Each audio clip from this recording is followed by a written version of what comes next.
دنیا میرے آگے میں ایک مرتبہ پھر آپ کا خیر مقدم۔ اچھا بھائی مشتاق، بریک میں بار بار وہ ایس ایم ایس آ رہے ہیں کہ پارلیمنٹ اور اس کے گرد و نواح کے ایریا میں ہمارا پروگرام، ہمارا چینل اس وقت نہیں آ رہا کیبل پہ۔ میں پھر یہ کہتا ہوں شاید کوئی فنی خرابی ہو سکتی ہے۔ آپ ماشاءاللہ اتنی اچھی گفتگو کرتے ہیں کہ اس سے تو کسی کو ناراض ہونے کی ضرورت نہیں ہے، لیکن ایک بات تمہیں سمجھ لینی چاہیے۔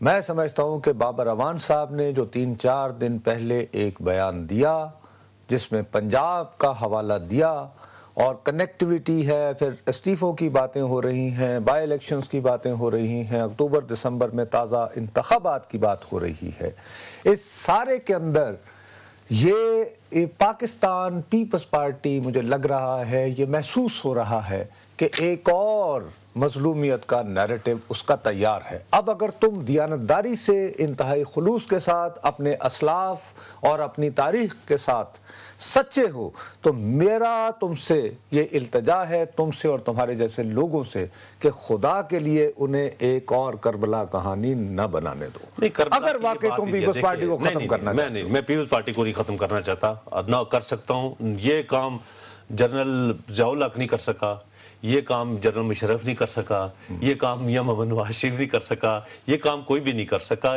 پیپلز پارٹی نے زندہ رہنا ہے۔ پیپلز پارٹی نے اپنے پورے ایک، میں تو اس کے حق میں ایک فیڈریشن کی جماعت ہے نصرت صاحب، یہ نہ کہ لاڑکانہ سے لے کے آپ گلگت بلتستان تک جائیں۔ میں صرف ایک بات کہنا چاہتا ہوں کہ یہ اپنے بوجھ سے، اپنے کرپشن کی وجہ سے، آپ وزیر قانون کا ذکر کیا آپ نے، ایئر فورس کا طیارہ لے کر آپ جو ہے نا الیکشن کو منور کرنے کے لیے آپ پورے جگہ جگہ پہ جا رہے ہیں۔ اچھا، میں اس بات پہ بلیو کرنے کو تیار نہیں ہوں کہ آسما جیلانی کبھی بابر اعوان نہیں، آسما میں اس تھیوری کو نہیں۔ بہرحال ایک راولپنڈی سے کالر ہیں، ان سے بات کرتے ہیں۔ بہت دنوں سے لوگ شکایت کر رہے ہیں آپ کالز نہیں لے رہے۔ جی السلام علیکم۔ جی وعلیکم السلام۔ جی میرا نام ظہور شاہ ہے، میں راولپنڈی سے بات کر رہا ہوں۔ جی بھائی، میں آپ کی گفتگو سے کچھ متفق ہوں، کچھ نہیں متفق۔ میرا کوشچن جو سب سے میرے خیال ہر ایک شہری کا ہے وہ یہ ہے کہ کیا ہماری یہ حکومت جو چل رہی ہے، جمہوریت کے نام پہ جمہوریت کے دھجے اڑائے جا رہے ہیں، کیا ان کا قائد اعظم کے ویژن میں سے ایک منشوری پوائنٹ پہ بھی عمل ہو رہا ہے؟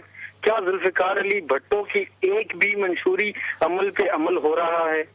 کیا بے نظیر نے جو پیپلز پارٹی کو منشور دیا اپنے والد کے بعد، اس میں سے کسی ایک چیز پہ عمل کر رہے ہیں؟ یہ تو صرف ملک کا پیسہ بٹور رہے ہیں، انہوں نے تو ملک بیچ دیا۔ اچھا چلیں، آپ بالکل آپ جو فرما رہے ہیں بالکل درست کہہ رہے ہوں گے، لیکن اس میں پھر پوزیشن یہ ہے کہ اس کی سزا جو ہے وہ کس کو دینی چاہیے؟ اگر وہ اپنے منشور پر عمل نہیں کر رہے جیسے آپ فرما رہے ہیں، تو آئندہ الیکشنز جب ہوں تو ان کو بدترین شکست سے دوچار کیجئے تاکہ آئندہ آنے والے یہ سوچیں کہ جو ان کا منشور ہے اس کے مطابق چلنا ہے۔ محترم بالکل آپ بجا فرما رہے ہیں، اور میں تو کہہ رہا ہوں کہ اگر یہ الیکشن اسی مہینے میں بھی کروایا جائے تو میں لکھ کے دیتا ہوں کہ انشاءاللہ پیپلز پارٹی جتنی طاقت کے ساتھ آئی ہے اب دوبارہ نہیں آئے گی۔ چلیں جی، بڑی مہربانی آپ کی، بہت بہت شکریہ، آپ نے مشتاق منہاس کے دل کی میں صرف ایک بات کہتا ہوں نصرت صاحب، آج بھی پیپلز پارٹی جیسی پارٹی کوئی نہیں ہے، لیکن اب اس میں ہر شخص دہاڑی دار ہو گیا، ہر شخص۔ میں پیپلز پارٹی کے کارکن لیول تک نہیں جاتا، وہ بیچارے در بدر کی ٹھوکریں کھا رہے ہیں، وہ بھی جاتے ہیں کہیں بیچارہ نوکری لینے کے لیے، اس کو کہتے ہیں ہاں بھائی ہر تحصیل میں، ہر ضلع میں، ہر شہر کے اندر ایک ٹھیکیدار بیٹھا ہوا ہے، وہ اس کا کسی نہ کسی بڑے آدمی سے کوئی تعلق ہے۔ اب میں کیا بتاؤں کہ این ایچ اے کے اندر کیا ہو رہا ہے، بس آپ چھوڑے اس بات کو۔ اور یہ پاکستان کی تاریخ میں پہلی مرتبہ ہماری دیکھیں ہر بندہ پروٹوکول انجوائے کر رہا ہے، جس کا جتنا داؤ لگ رہا ہے وہ لگے، یہ بالکل کرتے رہے۔ میرے برادر، لیکن لوگوں کو ایک سوال کا جواب دو، لوگوں کو مایوس نہ کریں اس سسٹم کے۔